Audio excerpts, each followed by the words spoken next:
Let's go on to Kamala is a drunk. Let's see. How about this? Just in case there was any doubt as to why they're hiding Kamala Harris from the press, is she drunk or is this just her? Well, let's see. Our extraordinary President Joe Biden. Yeah, because that's how a sober person talks.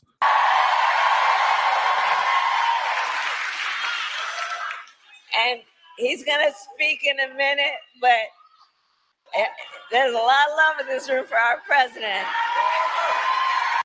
Rosie says, definitely under the influence, could be drugs or alcohol or combo or jet lag. I think it's a combo.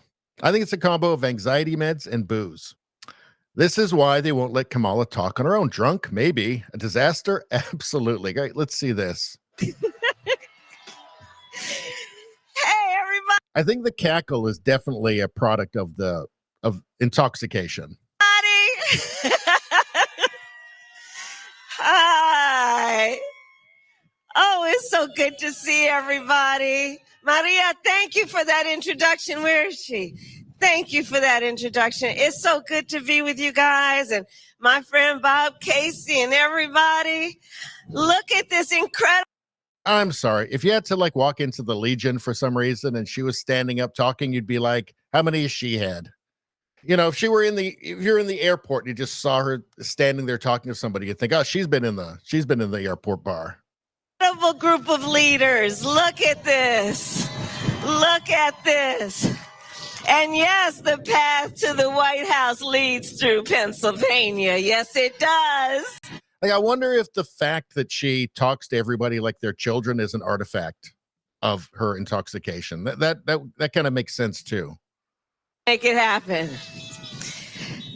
So I'm so glad to be with you this afternoon. You know, we're all here. Joe's in Pennsylvania, Jill's in Pennsylvania, Doug's in Pennsylvania, I'm in Pennsylvania, you're in Pennsylvania, we're in Pennsylvania.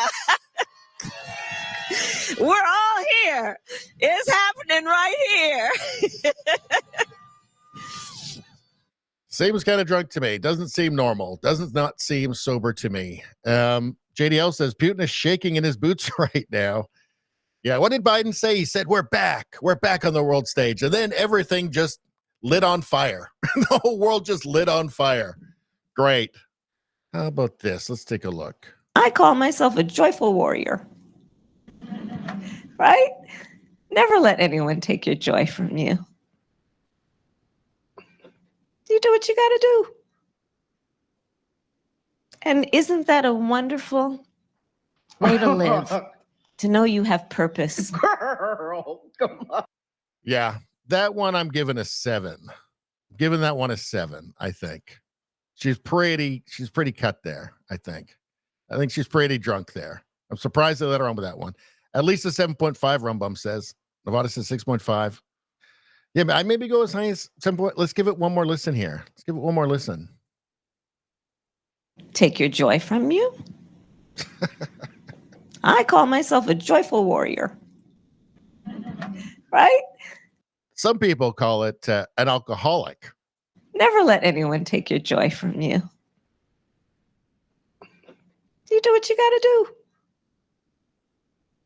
And isn't that a wonderful way to live?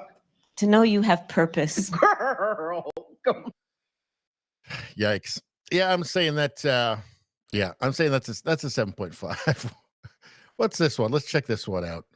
My mother she would give us a hard time sometimes, and she would say to us, I don't know what's wrong with you young people.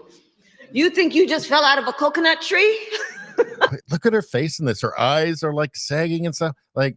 Oh my God. My mother she would give us a hard time sometimes, and she would say to us, I don't know what's wrong with you young people. You think you just fell out of a coconut tree? I'm giving that one an 8. JJ Nevada says 8. Yeah, I think we're agreed here. I think we're agreed. The way she moves and speech pattern, definitely 7.5 Rumbum. That might be from the last one. Rosie says 8. Yeah, I'm going to say 8 too. Rosie says, I am vodka full.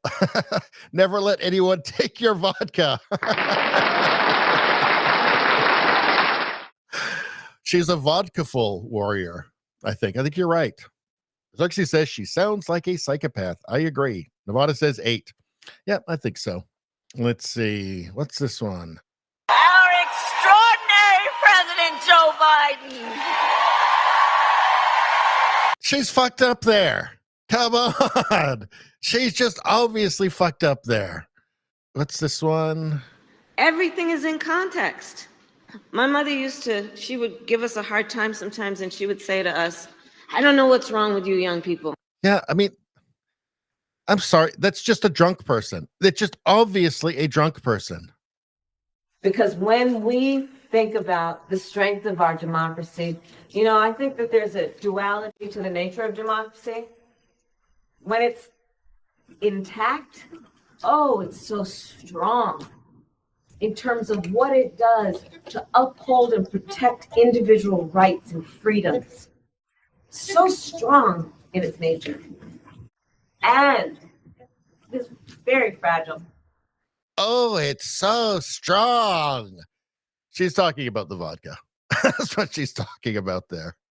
Amazing. You can see with the body language, the hands and everything, and just obviously her voice sounds drunk. How is this not just a giant scandal? Now, I want to show you something else. From the Washington Post. This was from 2021, December 4th, 2021. It says a Kamala Harris staff exodus reignites questions about her leadership style and her future ambitions. So she has a lot of problems with her staff. A lot of problems. A lot of people quitting, right? Is it just that she's a bitch? Or is it that she's a bitch and something else? Let's see.